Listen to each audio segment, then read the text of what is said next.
Assalamualaikum warahmatullahi wabarakatuh. Berjumpa kembali di channel Irawan Official. Baiklah Bapak Ibu, apa kabar Bapak Ibu? Mudah-mudahan selalu diberikan kesehatan oleh Allah Subhanahu wa taala.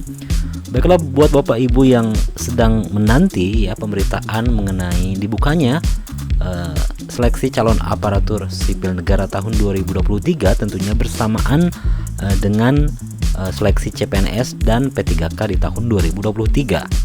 Nah, kali ini kita akan memberikan informasi apakah bisa ikut seleksi di keduanya. Ya, baik, dikutip dari Tribun bahwa CPNS 2023 dan P3K dibuka bersamaan, bolehkah pelamar mendaftar seleksi keduanya? Ini kata Kemenpan RB ya.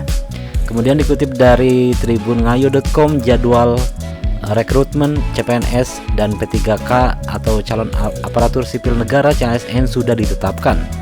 CPNS 2023 dan P3K atau CASN dibuka secara bersamaan, yaitu pendaftaran dimulai pada 17 September 2023. Lalu apakah pertanyaan pelamar CPNS 2023 dan P3K atau CASN bisa didaftar bersamaan keduanya?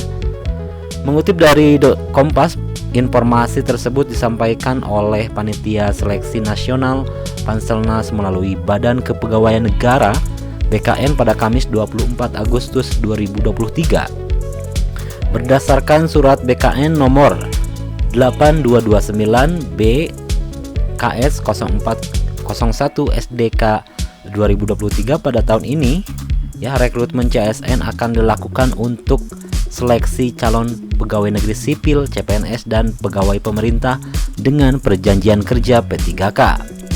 Sesuai surat tersebut, pengumuman seleksi CASN 2023 untuk CPNS dan P3K akan dilakukan mulai 16 sampai 30 September 2023. Sementara pendaftaran seleksi dibuka pada mulai 17 September 2023. Lantas apakah bisa peserta mengikuti rekrutmen CPNS dan P3K sekaligus dalam seleksi CASN 2023? Kepala Biro Data, Komunikasi dan Informasi Publik Kementerian Pendayagunaan Aparatur Negara dan Reformasi Birokrasi Kemenpan RB, Muhammad Afaroj, mengungkapkan bahwa peserta CASN 2023 tidak bisa mendaftar seleksi CPNS dan P3K dalam waktu yang bersamaan.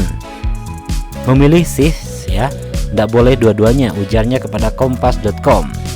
Ia menambahkan peserta yang ingin mendaftar ke seleksi CASN 2023 harus mengikuti syarat pendaftarannya. Syarat pendaftaran CPNS diatur dalam peraturan pemerintah PP nomor 11 tahun 2017 pasal 23 tentang manajemen PNS. Sementara syarat pendaftaran P3K diatur dalam PP nomor 49 tahun 2018 pasal 16 tentang manajemen P3K. Perlu diketahui aparatur sipil negara terdiri dari PNS dan P3K. Namun pada keduanya memiliki sejumlah perbedaan. Dari perbedaan ini dapat digunakan sebagai pertimbangan untuk memilih posisi saat mendaftar seleksi CASN 2023. Dilansir dari kompas.com, berikut perbedaan antara PNS dan P3K. Yang pertama adalah status hubungan kerja. Seorang PNS akan diangkat sebagai pegawai secara tetap oleh pegawai pembina kepegawaian PPK untuk menduduki jabatan pemerintahan. Sementara P3K diangkat berdasarkan perjanjian kerja dalam jangka waktu tertentu untuk melaksanakan tugas pemerintahan. Yang kedua adalah batas usia melamar. Setiap orang bisa melamar menjadi CPNS jika berusia minimal 18 tahun dan maksimal 35 tahun. Peserta seleksi P3K berusia minimal 20 tahun dan usia maksimal 1 tahun sebelum batas usia tertentu pada jabatan yang akan dilamar. Sebagai contoh, batas usia orang yang mengisi jabatan A adalah 45 tahun, maka pelamar posisi tersebut maksimal berusia 44 tahun. Sedangkan untuk tahapan seleksi, peserta seleksi PNS harus memiliki 3 proses seleksi, terdiri dari administrasi, seleksi kompetensi dasar, dan seleksi kompetensi bidang SKB. Sebaliknya, pelamar P3K hanya perlu menjalani seleksi administrasi dan seleksi kompetensi. Kalau dilihat dari perbedaannya, bedanya mereka akan menjalani 3 bidang tes pada saat seleksi kompetensi, yaitu manajerial, teknis, dan sosial kultural. Kemudian yang keempat adalah pemberhentian hubungan kerja. PNS dan P3K adalah dapat menerima pemberhentian hubungan kerja dengan predikat tertentu atau diberhentikan dengan hormat. Diberhentikan dengan hormat berlaku jika meninggal dunia ataupun permintaan organisasi karena pekerja tidak mampu menjalankan tugas dan kewajiban secara jasmani atau rohani. PNS juga dapat diberhentikan dengan hormat jika mencapai usia pensiun. Sementara pegawai P3K akan diberhentikan dengan hormat setelah jangka waktu perjanjian kerja berakhir. Kemudian untuk yang kelima adalah kedudukan ya. P3K memiliki lingkup kedudukan yang lebih terbatas dari PNS. Seorang PNS dapat menduduki seluruh jabatan pemerintahan. Namun jenis jabatan yang dapat diduduki P3K terbatas berdasarkan keputusan Pendayagunaan Aparatur Negara Reformasi Birokrasi nomor 76 tahun 2022.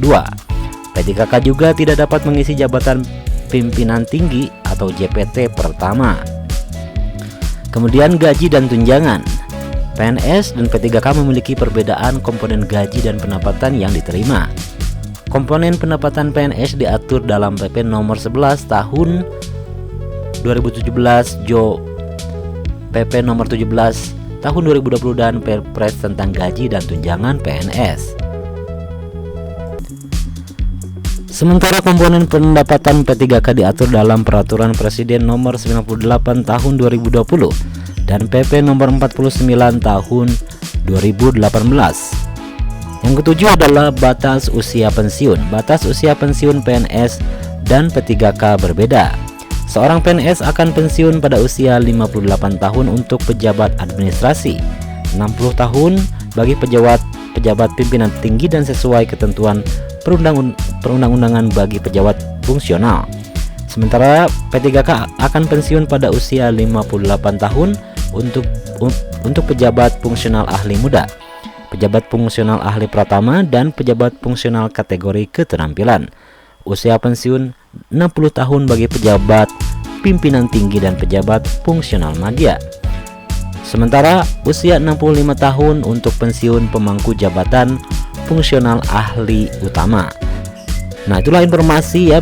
Jika Bapak Ibu bertanya-tanya apakah kita bisa mengikuti seleksi secara bersamaan, tentu jawabannya tidak. Bapak Ibu tinggal memilih salah satu, yaitu CPNS atau P3K. Sekian informasinya. Assalamualaikum warahmatullahi wabarakatuh.